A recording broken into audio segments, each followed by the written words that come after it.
சஸ்டிக் ரீசென்ட்டா செப்பல் போடுறதுக்குலாம் லைக் பண்றாங்க. அதுவும் எங்களோட செப்பல். வீட்டுக்குள்ள போடுறதுக்குன்னு செப்பல் இருக்கு. அத போட்டுட்டு செம ராவடி. சரி பெருசா இருந்து கீழ விழுந்துட்டா என்ன பண்றதுன்னு அவங்களுக்கு வாங்கலான்னு போனோம். ஈரோட்ல அரஃபா அப்படிங்கிற கடை ரொம்ப ஃபேமஸ் செப்பலுக்கு. அங்க போய் பார்த்தோம். சைஸ் எதுவும் நல்லா இல்ல. சரின்னு டிமார்ட் போயிட்டோம். அங்க போனா டாய் செக்ஷன்ல அவனே ஒரு டாய் எடுத்துட்டு விளையாட ஆரம்பிச்சுட்டான். அங்க இருக்க ஃப்ரெண்ட்ஸ் எல்லாம் புடிச்சிட்டு செம என்ஜாய்மென்ட். கூப்பிட்டா கூட சார் வரவே இல்ல.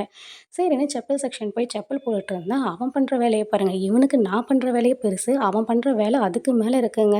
சரி அப்படியே செப்பல்லாம் சைஸ் கரெக்ட்டா இருக்குன்னு கீழ வந்தா, அங்க ஒரு ஃப்ரெண்ட புடிச்சுக்கிட்டான். அந்த ஃப்ரெண்டு பண்ற லூட்டிய பாருங்களேன்! அந்த பொண்ணு கம்முனு தான் இருந்தது. இவன் தான் போய் கூப்ட்டான். அந்த பொண்ணு டக்குன்னு வேகமா கையில அடிச்சிருச்சாட்டுது. இவனுக்கு உடனே வலிச்சிருச்சாம் கொஞ்சமா. உடனே கோவிச்சுக்கிட்டு திரும்பிக்கிட்டான். இப்படிலாம் இருக்கக்கூடாது சாமி ஃப்ரெண்ட் ஆயிருங்க 2 பேருன்னு சொன்னோனயும், டக்குன்னு 2 பேரும் ஃப்ரெண்ட் ஆயிட்டாங்க. கொஞ்ச நேரத்திலே ஓவரா கத்திட்டு விளையாண்டுட்டு இருந்தான். சைலன்ட்டா இருக்கணும்னு சொன்னோனே ஆக்டிங்க பாருங்க சாருக்கு எந்த மாரி அப்டின்ட்டு. இப்பல்லாம் செம ஆக்டிங்க. அடிக்கவே இல்லைனாலும், "அம்மா அடிச்சா" அப்படின்னு சொல்றாங்க.